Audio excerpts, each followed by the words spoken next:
Guys, Paytm ने अपनी loan service बंद कर दी। आप यहां पर देख सकते हैं 2 दिन पहले ही हमारे लिए पेटीएम की तरफ से एक मेल रिसीव होता है जिसमें बताया जाता है कि आपका पेटीएम पोस्टपेड का जो लोन था ये हमारी तरफ से बंद कर दिया गया है, यानी कि आपका अकाउंट डिलीट कर दिया गया है और यहाँ पर हमारे अकाउंट को अब हम एक्सेस नहीं कर पाएंगे। हमारा अकाउंट था आदित्य बिरला कैपिटल कंपनी से, तो उसकी तरफ से हमारे लिए मेल आया। तो यहाँ पर इस प्रकार से जो है हमारा अकाउंट बंद कर दिया और 2 अकाउंट थे हमारे पास, हमारे दोनों अकाउंट बंद कर दिए हैं पेटीएम की तरफ से। अब आप सोच रहे होंगे कि हो सकता है भाई हमने कोई रिक्वेस्ट डाली हो अकाउंट बंद करने की, तो ऐसा कुछ भी नहीं है।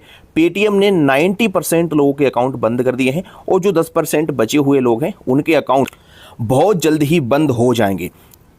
आप यहाँ पर देख सकते हैं हमारा जो पेटीएम पोस्टपेड का अकाउंट था इस पर हमारे लिए 40,000 रुपये की लिमिट दी गई थी पेटीएम की तरफ से और हमारा अकाउंट अभी 6 महीने पहले ही अप्रूव किया गया था और यहाँ पर 6 महीने के बाद हमारा अकाउंट बंद कर दिया है। तो ये अकाउंट सभी के बंद हो रहे हैं। आपका अगर पेटीएम पोस्टपेड अकाउंट था तो एक बार चेक करिएगा, आपका अकाउंट भी बंद हो चुका होगा। अब पेटीएम के पोस्टपेड के जो है लेंडर पार्टनर कई सारे थे, तो जैसे कि अगर बात करूं आदित्य बिरला कैपिटल या हीरो फिनकर्व और भी कई सारी कंपनी थी। तो आपका अकाउंट किसी भी कंपनी चल रहा हो उससे कोई फ़र्क नहीं पड़ेगा, आपका अकाउंट बंद हो चुका होगा। अगर बंद नहीं हुआ है तो बहुत जल्द ही बंद हो जाएगा। अगर आपने जो है बिल वगैरह नहीं भरा होगा तो थोड़ा इंतजार कर रहे होंगे वो लोग कि जैसे आप बिल भरते हैं इसके बाद आपका अकाउंट बंद कर देंगे, लेकिन डेफिनेटली सबके अकाउंट बंद होना है क्योंकि आप जानते हैं कि पेटीएम पर आरबीआई ने कुछ जो है रिस्ट्रिक्शन लगाए, जैसे कि पहले जुर्माना लगाया था, उसके बाद फिर पेटीएम ने गलतियां की बार बार, तो फिर पेटीएम पर क्या है कि पेमेंट बैंक को ही बैन कर दिया, फास्टैग बैन कर दिया। इस प्रकार से पेटीएम पर जो है बहुत सारी जो है रिस्ट्रिक्शन लगाए गए। इसके बाद से जो पेटीएम के साथ कंपनी थी वो काम कर रही थी, जैसे कि आदित्य बिरला या फिर हीरो फिनकर, बहुत सारी कंपनी थी। तो ये जो कंपनी है ना, इनको लगने लगा कि भाई पेटीएम के साथ ना काम करना सही नहीं है, इसलिए इन्होंने पेटीएम का जो है साथ छोड़ दिया है। और इसलिए आप देख सकते हैं कि ऑटोमेट की जो है ये अपने जो है लेंडर पार्टनर इनके ये कस्टमर का अकाउंट बंद कर रहे हैं। आप देख सकते हैं हमारा अकाउंट बंद हो चुका है, आपका भी हो गया होगा, नहीं हुआ होगा तो हो जाएगा। बेकायदा आप यहाँ पर देख सकते हैं इन्होंने जो है एक पीडीएफ दी हुई है, इस पीडीएफ में लिखा हुआ है एनओसी, यानी कि नो ऑब्जेक्शन सर्टिफिकेट। यहाँ पर हम इस पर क्लिक करके डाउनलोड करेंगे इसको। तो इस पीडीएफ में हमारी सारी जानकारी रहती है, जो है हमारा लोन कितना था, कब लिया था हमने, डेट की क्या थी और लोन का अकाउंट नंबर क्या था, किस कंपनी से लिया था, यहाँ पर आपका लोन अकाउंट कब बंद किया है, ये सब कुछ डिटेल्स आपको मिल जाएगी। और ये जो यहाँ पर एनओसी आपके लिए बहुत काम आएगी, क्योंकि एनओसी का मतलब होता है कि आपका अकाउंट अब बंद हो चुका है। तो बहुत अच्छी बात है कि हमारे लिए एनओसी लेने के लिए कई बार इनको मेल वगैरह नहीं करना है, ऑटोमेटिकली इन्होंने एनओसी हमारे लिए सेंड कर दी है। लेकिन ये मतलब बहुत एक बैड न्यूज़ है भाई। पेटीएम पोस्टपेड बहुत सारे लोग अकाउंट को यूज करते थे, लेकिन अब फाइनली पेटीएम पोस्टपेड का अकाउंट जो है पेटीएम की तरफ से बंद किया जा रहा है। अगर आप पेटीएम ऐप के अंदर भी आओगे और यहाँ पर देखोगे जो हमारा पेटीएम पोस्टपेड था ये इधर शो होता था, लेकिन आप देख सकते हो पेटीएम पोस्टपेड कहीं पर भी शो नहीं हो रहा है भाई। क्रेडिट कार्ड है, लोन है, मर्जेंट लोन है, कैशबैक है, लेकिन पेटीएम का जो पोस्टपेड था वो यहाँ पर हटा दिया गया है। मतलब कि फाइनली है, क्लियर है कि भाई पेटीएम की तरफ से खुद ब खुद इसको बंद किया गया है और सबके अकाउंट बंद किए जा रहे हैं। आप यहाँ पर देख सकते हैं कहीं भी हमारे लिए पेटीएम पोस्टपेड का जो ऑप्शन है ये शो नहीं हो रहा है।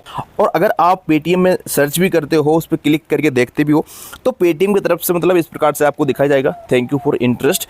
और उसके बाद यहाँ पर क्या है ना, कोई भी आपकी लिमिट वगैरह शो नहीं होगी आपको, ना ही आपका जो है कुछ भी आपको स्टेटमेंट वगैरह दिखाएगा, क्योंकि आपके अकाउंट बंद कर दिए गए हैं। और अब उम्मीद है हमारे लिए कि पेटीएम किसी और कंपनी के साथ मिलकर के कोई अपनी सर्विस लॉन्च कर दे पोस्टपेड जैसी, क्योंकि जो है ये कंपनी से तो भाई अब समझ लो कि जो है आपका लोन नहीं चलेगा। अगर मैं नॉर्मल लोन की बात करता हूं, जो कि पेटीएम का बिजनेस लोन या फिर पर्सनल लोन होता है, उसका क्या होगा, तो वो अभी चल रहे हैं। लेकिन उसमें भी आप देखेंगे पहले जब हमें लोन मिलता था पेटीएम की तरफ से, तो वहाँ पर क्या था कि इनके पार्टनर थे जो आदित्य बिरला कैपिटल है, हीरो फिनकर्व है, इस प्रकार की कंपनी थी, नीरा फाइनेंस। लेकिन अब यहाँ पर क्या है कि इनका जो पार्टनर है वो आ चुका है पुणे वाला फिनकर्व, ये इनका लेंडर पार्टनर है। अभी अगर आप पेटीएम से पर्सनल लोन लेने चाहेंगे तो आपको पुणे वाला फिनकर्व करके दिखेगा। ये भी एक बहुत अच्छी कंपनी है और ये एनबीएफसी कंपनी, जिस प्रकार से हीरो फिनकर्व या आदित्य बिरला कैपिटल थी, ऐसे ही ये भी एक एनबीएफसी कंपनी है। लेकिन जो है अभी नया पार्टनर आया है, तो कुछ टाइम लगेगा, उसके बाद हो सकता है कि और भी कुछ नए पार्टनर आएँ, इसके बाद जो है पोस्टपेड जैसी सर्विस कोई लॉन्च की जाए दोबारा।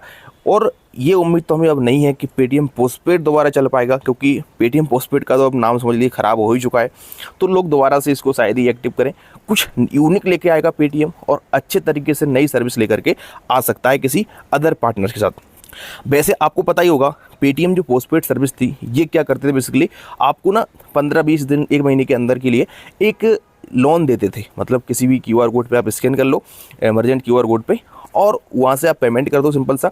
इसके बाद क्या है कि आपको उसका बिल भरना पड़ता था। लेकिन इसमें भी बहुत बड़ा लोचा था कि ये बोलते थे कि भाई जीरो चार्ज है, कोई चार्ज आपको नहीं देना है, फ्री कॉस्ट हम सबको देंगे सब कुछ आपको, जब आप अप्लाई करते थे पेटीएम पोस्टपेड को। लेकिन इसके अंदर कुछ हाइडन चार्ज थे। यहाँ पर आपको बता दूं कि ये 3 प्रकार से आते थे इनके पेटीएम पोस्टपेड, लाइट वगैरह नाम से आते थे। और इनके अंदर 1% से लेकर के 3% तक का एक कन्वर्जन फीस लगता था। मतलब कि इंटरेस्ट तो कुछ नहीं ले रहे, लेकिन एक फ़ीस लेते थे आपसे कन्वर्जन नाम से। तो वो तो बात बराबर है भाई, फीस लो या फिर इंटरेस्ट ले लो, सिंपल सी बात है। या तो पैसा ही रहे हमारा, कट तो एक तरह से चार्ज ही रहा है ना। इसके अलावा बता दूँ आपको कि जो ग्राहक है उससे तो फीस ले ही जा रही थी, लेकिन जिस मर्जेंट को हम पेमेंट करते हैं, जिस व्यक्ति के क्यूआर कोड पर पेमेंट कर रहे हैं, उस व्यक्ति से भी पेटीएम 1% से लेकर के 1.5% तक का चार्ज काटता था। यानी कि पोस्टपेड से अगर किसी ने पेमेंट किया तो जो है उसके खाते में पूरा पैसा नहीं जाएगा, वहाँ पर 1.5% का चार्ज कटेगा। इसके बाद जो पैसा बचा है ना, वो पैसा पेटीएम का जो सेटलमेंट वाला अकाउंट था उनका, मर्जेंट वाला, उसमें जाता था। तो समझ लो कि 3% ग्राहक से ले रहे थे ये, 1.5% उधर भाई महीने का 4.5 से 5% जो है चार्ज एक तरीके से ग्राहक से और मर्जेंट से लिया जा रहा था। तो अगर हम 1 महीने का 4.5 भी मान के चलते हैं तो भाई साहब 12 महीने का ना 54% हो रहा है। ये मतलब कि एक नेक्स्ट लेवल का दिमाग था पेटीएम का। तो वैसे ये दिखाते ऐसे थे कि भाई साहब सब कुछ फ्री है, कोई चार्ज है ही नहीं, जीरो चार्ज पे आपको जो है पेटीएम पोस्टपेड मिल रहा है। लेकिन जो है समझने वाले लोग इसको कैलकुलेट कर सकते हैं और समझ सकते हैं कि मंथली अगर इतना है तो ईयरली कितना होगा। बाकी का आपको बता दें कि अब पेटीएम का जो सर्विस है आप समझ लीजिए कि ख़त्म मानिए। अगर पेटीएम पोस्टपेड दोबारा कभी आता है तो बिल्कुल ज़रूर आपको इस चैनल पर हम जानकारी देंगे और वीडियो बनाएंगे। आज के लिए इतना ही, बस यही खबर है कि पेटीएम पोस्टपेड बंद हो गया है, सबका हो गया है। कुछ लोग डर रहे हैं कि भाई हमने कुछ गलती तो नहीं कर दी इसलिए बंद हो गया होगा, हमारी तरफ से कुछ क्लिक तो नहीं कर दिया। तो कुछ भी नहीं है, ये पेटीएम ने लगभग सभी का अकाउंट बंद किया है। तो आपको इस बड़ी टेंशन नहीं लेना है। आप किसी और जो है पोस्टपेड एप्लीकेशन या पे लेटर को यूज कर सकते हैं, बहुत सारे आजकल हैं। जानकारी पसंद आई हो वीडियो को लाइक कर देना। चलिए मिलते हैं किसी नेक्स्ट वीडियो में।